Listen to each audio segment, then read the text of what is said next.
in digital advertising, we basically fall in love with data. And we are so in love with it that we ignore everything else that comes with it. It is only a few weeks back when we looked at ourselves and we realized that we're not doing things right. Right now, if you look at this entire group of people, the entire consumer base, this is called the attention economy. Everybody is fighting for the consumer's attention. And here we are, and we looked at ourselves. I'm not looking at any other agency or anybody else. We looked at ourselves and we went, then why are we making the single most hated thing that the consumer looks at? Ads.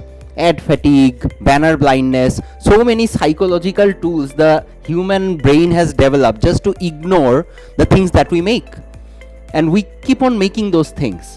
Instead of trying to capture their attention, we're in love with pushing it down their throat. They're not seeing it once, I'm going to make it unskippable so that they're forced to watch my ads. Who cares? Because if you force me to watch your ads, I'm probably going to not remember it forcefully. That you forced me, therefore I'm going to ignore you. And from there, the future can actually emerge. If you decide that no, I'm going to grab attention rather than force people to see my ads, you look at content very differently then.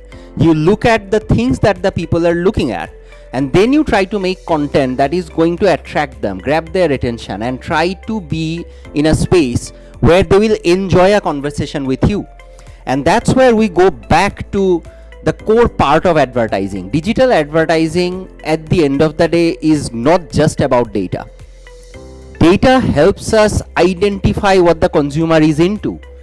When we look at an ad, we can actually find out what ad the consumer has looked at for 90 seconds, 90% of the ad, or what ad has actually lifted the recall.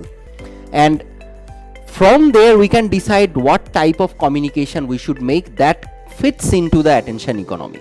Things that you can be a part of, things that you will enjoy, and those are the kind of things that people usually remember. And it's just that our fascination with data, our fascination with numbers, 3-second views, 10-second views, 5-second unskippable ads, we have forgotten the fundamental part of advertising. It is about creating affinity. It is not about bombarding people and annoying the hell out of them just to buy your product. Because right now, there are 10,000 different companies trying to grab that person's attention. Somebody will listen to them. Somebody will be nice to them. Somebody will actually pay attention to them. Those are the companies that will succeed. And us trying to sell the ad to the consumer will always be left behind. So that is, I think, a fundamental shift that needs to come into the advertising space.